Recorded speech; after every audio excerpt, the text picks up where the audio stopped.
नमस्कार जय जगन्नाथ पिला माने समस्त को स्वागत करुच्ची मिस राउत यूट्यूब चैनल को।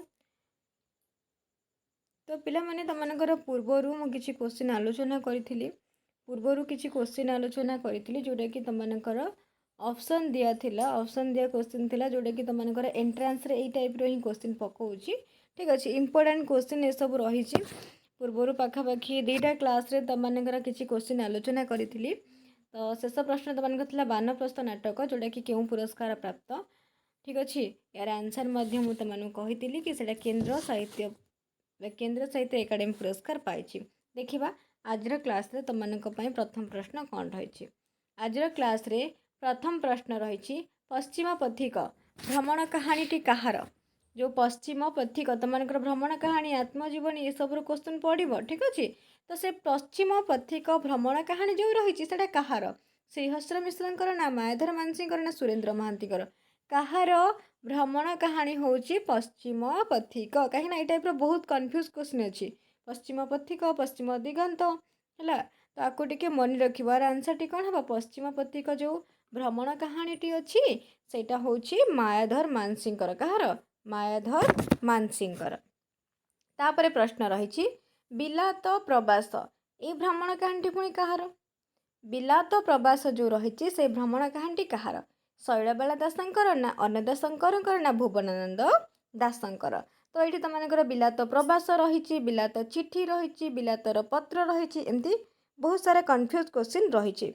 तो आमको जानवर अच्छी ये बिलात प्रवास भ्रमण कहानी कहार तो ये आंसर टी कौन हम ना शैलबाला दासंकर बिलात प्रवास भ्रमण कहानी हूँ शैलबाला दासंकर। ठीक से भाव में बिलात चिठी अच्छी बिलात चिठी एटा कहार अन्नदा शंकर रायकर। ठीक से भाव में बिलात पत्र अच्छी बिलात पत्र अच्छी ये बिलात पत्रटा कहार ना भुवनानंद दासंकर। तो ये बिलात को लेकिन तुमको केते सारा क्वेश्चन हो पार्टी देखिए सब कन्फ्यूज क्वेश्चन जोड़ा बनूची ताकू टिके फास्ट पढ़िब। ठीक अच्छे बिलात प्रवास कहार बिलात पत्र कहार बिलात चिठी कहार आपको टिके भल भाव पढ़िब।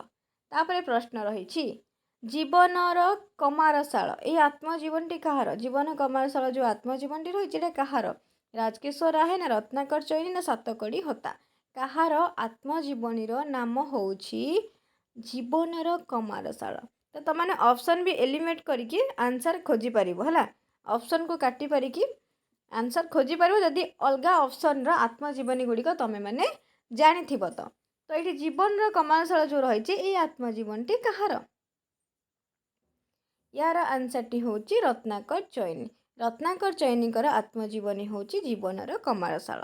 ठीक अच्छे तापर प्रश्न रही स्मृति संलाप आत्मजीवनी टी कहार स्मृति संलाप जो आत्मजीवन टी अच्छे से कहार मनोज दास ना सातकड़ी होता ना मनोरंजन दास सब मन रखि जदि मनोज दास को लेकिन किसी क्वेश्चन पकाउछि ताहले से ऑप्शन ने निहाती मनोरंजन दास नाम थिबो।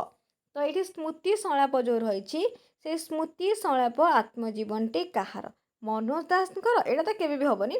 तो ये कह मनोज दास ना मनोरंजन दास स्मृति संलाप तार आंसर टी हम मनोरंजन दासंकर कौन मनोरंजन दासंकर आत्मजीवनी हूँ स्मृति संलाप कौन स्मृति संलाप।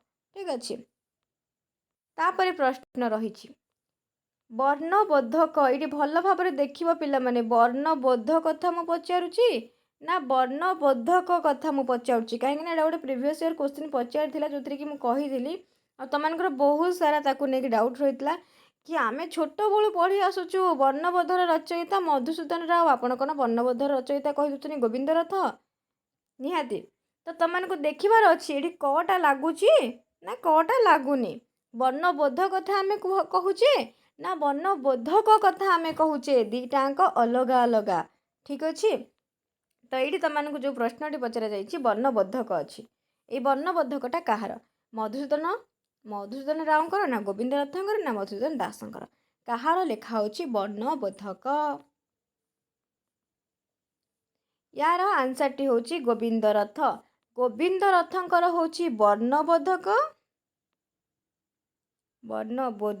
ये कटा लगुच ମଧୁସୂଦନଙ୍କର ହେଉଛି ବର୍ଣ୍ଣବୋଧ। ବର୍ଣ୍ଣବୋଧ ହେଲା। ବର୍ଣ୍ଣବୋଧର ବହୁତ ପୂର୍ବରୁ ଏଇ ବର୍ଣ୍ଣବୋଧକଟା ଥିଲା। ଗୋବିନ୍ଦ ରଥଙ୍କର ଏଇ ବର୍ଣ୍ଣବୋଧକଟା ଥିଲା।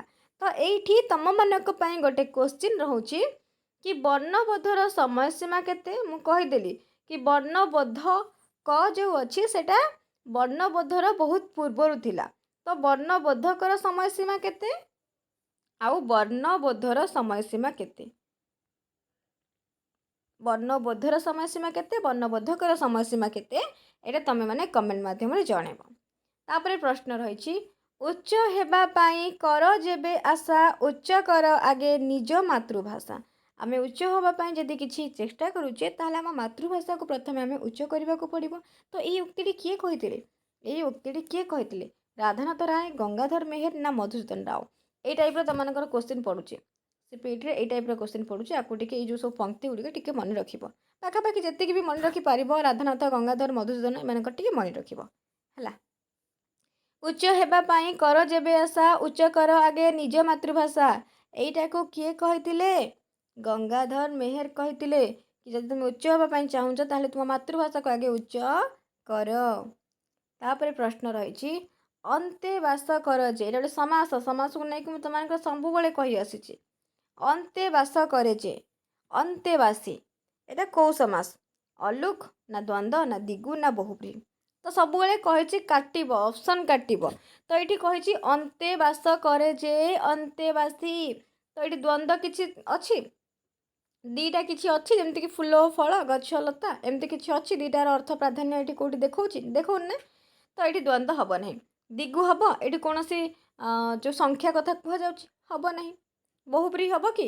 ଯେଉଁଟାକି ତୁମମାନଙ୍କର ରହୁଛି କ'ଣ? ବହୁବ୍ରୀହିରେ ଆମେ ଜାଣିଛନ୍ତି କି ତୁମର ସମସ୍ୟାମାନ ପଦ ଯାହା ଥିବ ସମସ୍ତ ପଦର ସେଇଟା ଅଲଗା ଥାଏ। ଏମିତି ଯାହା ବି ତା ସଙ୍ଗେ ଥାଏ, ଏଇ ହେବନି। ତାହେଲେ ଏଇଠି କ'ଣ ହେବ ନା ଅଲୁକ ହେବ। ଅଲୁକ। ଅଲୁକ ସମାସ ପ୍ରଥମେ କ'ଣ ଜାଣ, ତାପରେ ଜାଣିପାରିବ ଏଇଟା କାହିଁକି ଅଲୁକ ହେଲା। ହେଲା। ତାପରେ ପ୍ରଶ୍ନ ରହିଛି, ଉତ୍ପ୍ରେକ୍ଷା କେତେ ଭାଗରେ ବିଭକ୍ତ? ଏଇଟା ଅଳଙ୍କାରରୁ ଆସିଛି ତୁମମାନଙ୍କର କ୍ୱେଶ୍ଚିନ୍ଟି। ଉତ୍ପ୍ରେକ୍ଷା ଅଳଙ୍କାର, ପ୍ରତ୍ୟୟ ମାନେ ଅଳଙ୍କାର, ବ୍ୟଚତ୍ପ୍ରେକ୍ଷା ଅଳଙ୍କାର। ତ ଏଇଠି ଉତ୍ପ୍ରେକ୍ଷା ଅଳଙ୍କାରରୁ କେତେ ଭାଗ ବିଭକ୍ତ କରାଯାଇଛି? ମୁଁ ଡାଇରେକ୍ଟ ଆନ୍ସରଟା କହିଦେଲି। ମାନେ ଖାଲି ପାଟିରୁ ସ୍ଲିପ୍ କରିଯାଉଛି ଆନ୍ସର। ତୁମମାନେ ଯଦି ସେଇଭଳିଆ ପଢ଼ିଥିବ ନିହାତି ତୁମମାନଙ୍କର ବି ସ୍ଲିପ୍ କରିବ। ଉତ୍ପ୍ରେକ୍ଷା ଅଳଙ୍କାର ଯେଉଁଥିରେ କି ପ୍ରକୃତ ବସ୍ତୁରେ ଅପ୍ରକୃତ ବସ୍ତୁର ସମ୍ଭାବନା କରାଗଲେ ବା ତର୍କଣା କରାଗଲେ ତାହାକୁ ଉତ୍ପ୍ରେକ୍ଷା ଅଳଙ୍କାର କୁହାଯାଏ। ଯେଉଁଟାକି ଦୁଇ ପ୍ରକାରର, ଗୋଟେ ବ୍ୟଚତ୍ପ୍ରେକ୍ଷା, ଗୋଟେ ପ୍ରତୀୟମାନ ଅଳଙ୍କାର। ବୁଝିଲ? ତାକୁ ଟିକେ ପଢ଼ିବ କେଉଁଟା କେତେ ପ୍ରକାର ଏ ଅଳଙ୍କାର ଭିତରୁ, କେଉଁଟା ବ୍ୟଚତ୍ପ୍ରେକ୍ଷା, କେଉଁଟା ପ୍ରତୀୟମାନ, ଉପମା ଅଳଙ୍କାରକୁ କେତେ ଭାଗରେ ଭେଦ କରାଯାଇଛି, ରୂପକକୁ କେତେ ଭାଗରେ ଭେଦ କରାଯାଇଛି, ଏସବୁ ଟିକେ ଦେଖିବ ହେଲା। ତାପରେ ପ୍ରବନ୍ଧମାଳା। ପ୍ରବନ୍ଧମାଳାର ରଚୟିତା କିଏ? ପ୍ରବନ୍ଧମାଳା ଯେଉଁ ରହିଛି ତାର ରଚୟିତା କିଏ? ବିଶ୍ୱନାଥ କର ନା ମଧୁସୂଦନ ରାଓ ନା ବିଶ୍ୱନାଥ କର? ଏଠି ଡବଲ ଦେଇଦେଇଛି। ଏଠି ତୁମେ ଦୁଇଟାଙ୍କ ଭିତରୁ ଚୁଜ୍ କର, ବିଶ୍ୱନାଥ କର ନା ମଧୁସୂଦନ ରାଓ। ୟାର ଆନ୍ସରଟି କ'ଣ ହେବ? ପ୍ରବନ୍ଧମାଳା ଯେଉଁ ରହିଛି ସେ ପ୍ରବନ୍ଧମାଳାଟି ହେଉଛି ମଧୁସୂଦନ ରାଓଙ୍କର। କାହାର? ମଧୁସୂଦନ ରାଓଙ୍କର। ତାପରେ ଆଜିର କ୍ଲାସ୍ର ଶେଷ ପ୍ରଶ୍ନ ତୁମମାନଙ୍କ ପାଇଁ। ଏଇ ପ୍ରଶ୍ନର ଉତ୍ତର ତୁମେମାନେ ଦେବ। ଏଇ ପ୍ରଶ୍ନର ଉତ୍ତର ତୁମେମାନେ ଦେବ। ଆଜିର କ୍ଲାସ୍ର ଶେଷ ପ୍ରଶ୍ନ ହେଉଛି ପ୍ରବନ୍ଧ ପ୍ରବାହ। ପ୍ରବନ୍ଧ ପ୍ରବାହର ରଚୟିତା କିଏ?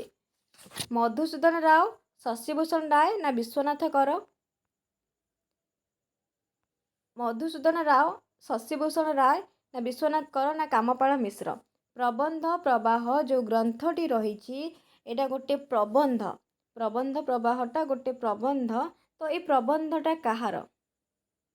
ଏଇ ପ୍ରବନ୍ଧଟା କାହାର? ତୁମେମାନେ ୟାର ଆନ୍ସର କମେଣ୍ଟ ମାଧ୍ୟମରେ ଜଣେଇବ। ଠିକ୍ ଅଛି। ଆଜିର କ୍ଲାସ୍ର ଶେଷ ପ୍ରଶ୍ନ ଯେଉଁ ତୁମମାନଙ୍କ ପାଇଁ ରହିଛି ପ୍ରବନ୍ଧ ପ୍ରବାହ, ସେଇ ପ୍ରବନ୍ଧ ପ୍ରବାହ ଲେଖାଟି କାହାର? ମଧୁସୂଦନଙ୍କର ନା ଶଶିଭୂଷଣଙ୍କର ନା ବିଶ୍ୱନାଥଙ୍କର ନା କାମପାଳ ମିଶ୍ରଙ୍କର? ଯାହାର ବି ହେଇଥିବ ତୁମେମାନେ ଯଦି ୟାର ଆନ୍ସରଟି ଜାଣିଥିବ ନିହାତି ଭାବରେ ଆକୁ କମେଣ୍ଟ ମାଧ୍ୟମରେ ଜଣେଇବ। ଠିକ୍ ଅଛି ପିଲାମାନେ। ତ ଆଜିର କ୍ଲାସ୍ ପାଇଁ ତୁମମାନଙ୍କର ଏତିକି କ୍ୱେଶ୍ଚିନ୍ ଆମେ ଆଲୋଚନା କଲେ। ନେକ୍ସଟ କ୍ଲାସ୍ରେ ତୁମମାନଙ୍କର ଆଉ ଯାହା ବି ସବୁ କ୍ୱେଶ୍ଚିନ୍ ରହିଯାଇଛି, କାହିଁକିନା ମୁଁ ବହୁତ ସାରା କ୍ୱେଶ୍ଚିନ୍ ତୁମମାନଙ୍କର ବନେଇଛି, ସେ ସବୁ କ୍ୱେଶ୍ଚିନ୍ ଅଲ୍ ଟପିକ୍ରୁ ମୁଁ ତୁମମାନଙ୍କର କ୍ୱେଶ୍ଚିନ୍ ବନେଇଛି। ସବୁ କ୍ୱେଶ୍ଚିନ୍ ଆମେ ଧୀରେ ଧୀରେ କରିକି ଆଲୋଚନା କରିବା। କାହିଁକିନା ମୁଁ କହିଛି ଏପ୍ରିଲ ମାସ କେବଳ क्वेश्चन आंसर डिस्कशन से लाइव क्लास रे हो बा तुमମାନଙ୍କର ଏମିତି ରେକର୍डेड ଟାଇପ୍ର କ୍ଲାସ୍ରେ ହଉ। ଠିକ୍ ଅଛି, ଆଜିର କ୍ଲାସ୍କୁ ଏଇଠି ଏଣ୍ଡ କରିବା। ନେକ୍ସଟ କ୍ଲାସ୍ରେ ତୁମମାନଙ୍କର ଆଉ କିଛି କ୍ୱେଶ୍ଚିନ୍ ନେଇ ଆସିବା, ଆଉ କିଛି କ୍ୱେଶ୍ଚିନ୍ ଆମେ ଆଲୋଚନା କରିବା।